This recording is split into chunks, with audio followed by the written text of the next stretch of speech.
युद्ध के बाद पॉलिटिकल फाइल खोलते हैं। सबसे पहले वो खबर जो आज भी अरविंद केजरीवाल की फिक्र बढ़ा रही है। हम आम आदमी पार्टी में हुई बगावत पर 24 घंटे बाद जारी तूफान का डिटेल्ड एनालिसिस करने वाले हैं। ध्यान से देखिएगा। राघव चड्ढा के नेतृत्व में अपनी लीडरशिप में ऐसी झाड़ू लगाई कि पंजाब से दिल्ली और गोवा से गुजरात तक खलबली मची हुई है। यह ऐसी हलचल है जिसमें कुछ भारतीय मसालों की भी चर्चा चल पड़ी है।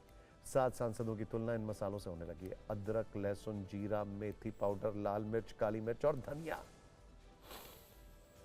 शुद्ध सियासी खबर में इन मसालों का माजरा भी आपको समझना चाहिए। वैसे बागी हुए सभी 7 सांसद भले ही बीजेपी में जाने की बात कह चुके हों, लेकिन कुछ सवाल ऐसे हैं जिनके स्पष्ट जवाब अब तक आप ढूंढ रहे होंगे। आम आदमी पार्टी में फूट के बाद अब लगातार विलय शब्द सुनने को मिल रहा है। दल बदल कानून का भी बार बार जिक्र हो रहा है। ऐसे में पहला सवाल तो यह है कि विलय को लेकर नियम क्या कहता है। आइए देखते हैं विलय को लेकर नियम क्या कहता है, पहला सवाल।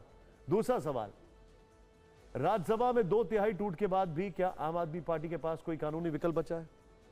तीसरा सवाल राजनीतिक है। राज्यसभा में बीजेपी का 2/3 बहुमत हासिल करने का क्या प्लान है और कैसे संभव होगा।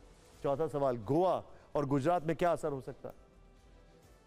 जहां इस पार्टी का राजनीतिक प्रभाव है वहां क्या असर हो सकता है, सोचिए जरा। हम आपको एक एक सवाल का जवाब देखेंगे, लेकिन सबसे पहले आज के अपडेट देख लेते हैं। आज दिन भर काफी हलचल रही। आम आदमी पार्टी में इतनी बड़ी टूट से जहां बीजेपी गदगद है, वहीं आप कानूनी रास्ते तलाश रही है और बीजेपी पर बयानों की फायरिंग कर रही है। इस बीच बीजेपी की दिल्ली यूनिट ने आज सुबह यह पोस्टर रिलीज किया। बीजेपी ने अरविंद केजरीवाल को तानाशाह बताया। बीजेपी कटाक्ष कर रही है तो इधर आम आदमी पार्टी ने अलग चाल चल दी है। पंजाब के मुख्यमंत्री भगवंत मान ने राष्ट्रपति से मिलने का समय मांगा है। वो पंजाब के विधायकों के साथ राष्ट्रपति से मुलाकात करेंगे। राष्ट्रपति के सामने बीजेपी में शामिल हुए पंजाब के राज्यसभा सदस्यों को रिकॉल करने की मांग रखी जाएगी। आप में बगावत का नेतृत्व कर रहे राघव चड्ढा को इसके साइड इफेक्ट सोशल मीडिया पर भी दिख रहे हैं। जिस सोशल मीडिया को आज के नेता की लोकप्रियता का एक पैमाना माना जाता है, वहां उन्हें अनफॉलो करने की मुहिम चल रही है। इंस्टाग्राम पर उनके फॉलोअर्स तेजी से घट रहे हैं। 2 दिनों में अब तक लगभग 15 लाख लोगों ने इंस्टाग्राम पर उन्हें अनफॉलो कर दिया है। 23 अप्रैल को राघव चड्ढा के इंस्टाग्राम पर 14.6 मिलियन फॉलोअर्स थे। 24 अप्रैल को पार्टी छोड़ने के बाद यूजर्स ने अनफॉलो करना शुरू कर दिया इंस्टा पर। अब तक यह आंकड़ा घटते घटते 13.1 मिलियन तक पहुंच गया है।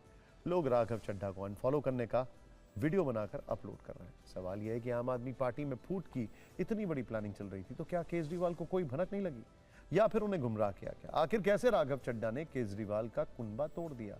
सवाल यह भी है कि क्या राघव चड्ढा ने अपनी पोजीशन के साथ दिल्ली वाला सरकारी बंगला बचाने के लिए बगावत की, क्योंकि पहली बार सांसद बनने के बावजूद उन्हें पंडारा रोड का टाइप 7 बंगला अलॉट हुआ था, जिस पर सवाल खड़े हुए थे क्योंकि पहली बार के सांसद इसके योग्य नहीं होते। बाद में घर खाली करने का आदेश जारी हुआ और मामला कोर्ट तक पहुंच गया। खैर, अब आपको आपके कुछ बागी सांसदों के केजरीवाल को गुमराह करने वाली इनसाइड रिपोर्ट बताते हैं। हमारे संवाददाता जीत भाटी को पता चला है कि 19 अप्रैल को सांसद अशोक मित्तल, 22 अप्रैल को सांसद विक्रम साहनी और 23 अप्रैल को सांसद संदीप पाठक ने अरविंद केजरीवाल से मुलाकात की। सूत्रों के मुताबिक सांसदों ने केजरीवाल को बताया था कि उन पर दबाव बनाया जा रहा है, लेकिन वो किसी भी सूरत में पार्टी नहीं छोड़ेंगे। एक तरफ ये सांसद केजरीवाल से मिल रहे थे तो दूसरी तरफ 7 सांसद एक दूसरे के संपर्क में भी थे, जिसमें कोऑर्डिनेटर की भूमिका राघव चड्ढा निभा रहे थे। और जब बगावत का दिन आया तो 7 सांसदों ने अलग अलग चिट्ठी तैयार की और राज्यसभा के सभापति को सौंप दी। यानी बागी सांसद डबल गेम खेल रहे थे। एक तरफ आखिरी वक्त तक केजरीवाल के संपर्क में थे ताकि उन्हें शक न हो जाए, और दूसरी तरफ राघव के साथ गेम प्लान चल रहा था। आज भी इस मामले में दिन भर बयानों की फायरिंग हुई। देखना चाहिए आपको।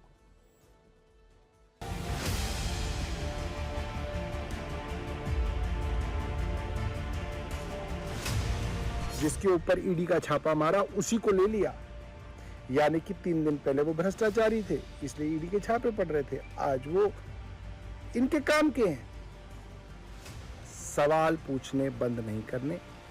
बड़े बड़े नेता जिनके पास मोटा माल है वो डरेंगे ईडी से, वो सीबीआई से भी डर सकते हैं, वो इनकम टैक्स से भी डर सकते हैं।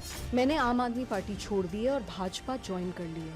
2 साल में मुझे एक बार भी पार्टी के टाइम से बोलने का संसद में मौका नहीं दिया गया। कुछ लोग पहले समझा लिए जाते हैं, कुछ जो डर गया उसको डरा लिया, जो घबरा गया उसको घबरा दिया, जो खरीद सकते हैं उसको खरीद लिया, और सारे साम दाम दंड भेद जिसको कहते हैं वो सारे इस्तेमाल इन्होंने किए। और कभी कभी दुश्मन कामयाब हो जाता है, उसमें क्या है, कॉन्स्पिरेसी कामयाब हो जाती है। पार्टी स्प्लिट नहीं हुई है, सरकार स्प्लिट नहीं हुई है, तो 7 MP पार्टी थोड़ी ना है। How can they merge the party.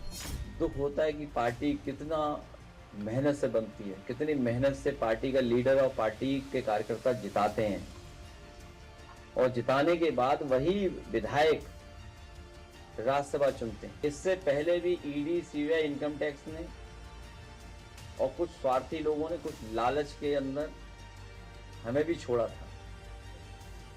अब आप पार्टी और हम एक ही टीम में आ गए। हमारे लोगों ने भी धोखा दिया, उनके लोगों ने भी उन्हें धोखा दिया। डूबती हुई नैया पर सवारी कौन करेगा?